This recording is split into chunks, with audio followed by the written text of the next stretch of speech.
the Tissot PRX 40mm versus the 35mm. Now the Tissot PRX line has been out for I think about a year now, maybe a little bit more, and they've been incredibly popular. People are really crazy about the 70s aesthetic, this whole integrated bracelet design, and these guys took that same concept, reignited one of their old designs from the 70s, which basically looks like a Rolex Oyster Quartz, almost exactly, and then changed it a little bit, added a textured dial on their automatic version, and then released it to us nerds. And what do we say? We said, we love it. Take our money, please. The question that I had when these first came out was which one worked best for me. Now, the problem here is that typically on a dress watch, I like around 37 to 38 millimeters. But they have a 40mm version that's automatic, so that's typically what I'd prefer, but it might be a little too big, and then a Quartz version at 35mm, which is mainly targeted towards women, I believe, but I think can easily be worn by men. And so the question for me was, which one's gonna fit better? Which one do I like more? Which is best for me? And then obviously, which is best for you out there? So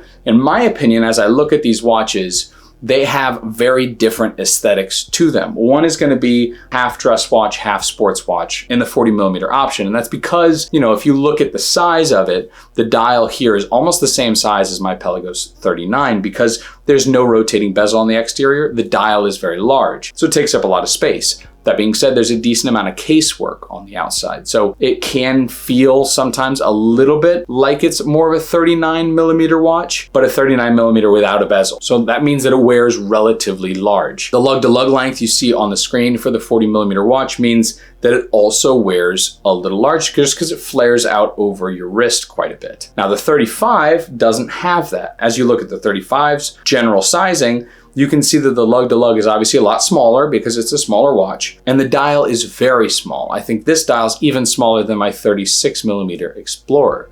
And that's just because the watch is obviously smaller. It's 35, and because it has that more casework, it makes the dial even that much smaller. Overall wrist presence, the 35 would wear well on my wrist. I don't think it's too small. I think it's actually a pretty decent size. I used to own a 34mm Oyster Date. That one felt smaller than this one does. So this feels a little bit more like a 36. Granted, you have to be someone that is okay with wearing a 36mm watch. A lot of people aren't.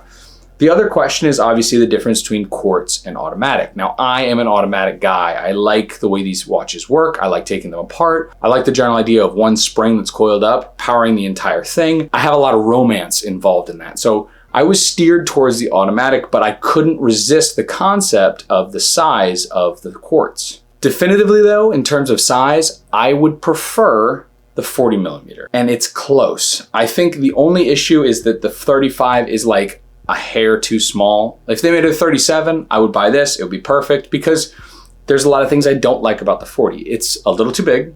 The 40 is a little too big. And I also think that the pattern on the dial is a little too much. I don't think it looks bad. Like, it doesn't look cheap or anything like that. I wish if they were gonna finish it, it'd be more subtle. This is not a subtle stamping. You know, it's very loud in the fact that it's there. And so I wish that they had kind of toned it down just a little bit. Even just the normal sunburst that you have on the quartz, I think would have been fine. I don't think there's anything wrong with it, and some people probably like it, but for me, I think Tissot could have just left that out, and I would have been happier for it. That being said, the thing that people love about these watches is the value for money. You know, for 650 bucks for the 40mm, or 400 bucks depending on the size, 350 to 400 depending on the size and tone of the quartz, you've got an incredibly well-designed and well-finished watch. These integrated bracelet watches I think are really popular right now because they have so much reflecting capability. You know, this bracelet, because it has so many links, it gives you a lot of ability for as you move these links, as you lift them up in your hand and kind of roll your thumb across, you get a whole lot of different facets, different faces that are reflecting. And so it looks really quite dazzling. For a watch that's this price, it's very, very, very impressive. The links are even finished down to the point where they have this angular finish on them. So instead of just having a polish around in between each of these links, it's actually cut like chamfered in 3 directions, like a hexagon at the top before it meets the next link, which is a really nice touch. That level of attention to detail in a watch at this price really puts options like Seiko to shame, because you look at a Seiko watch for 400 bucks, like my Turtle in there. And if the bezel doesn't line up, you go, you know, it's Seiko. That's just what they do. So I think it's really cool to have a watch, especially with a bracelet like this, because Seiko's bracelets at this price range also are kind of crap. To have a watch that has a bracelet that's this nice, while it's still, especially in the 40mm option, while it still has inside of it the Powermatic 80, which seems to be a very valued movement. I mean, granted, it's got some teething issues. I've heard of a couple people that have had issues with the watch in general. I've also heard of these ETAs having issues where those reversing wheels don't catch correctly. And so you end up with a rotor that spins really loudly when you actually are rotating the crown. But that's minor. I mean, you're paying $650 for a watch that's really got a lot of that money dispersed in a lot of different areas. If this watch was direct from China and had all of this sort of feature spec, I wouldn't be that surprised. It would make more sense to me, frankly, if I was getting it from China than if I was getting it from Tissot. So that, I think, they've done a really good job of cornering that market. But between the 35 and the 40mm option, my money, I would go for the 40. I think most people are currently going for the 40. Nothing wrong with the 35. If you want a smaller dress watch, definitely go for the 35.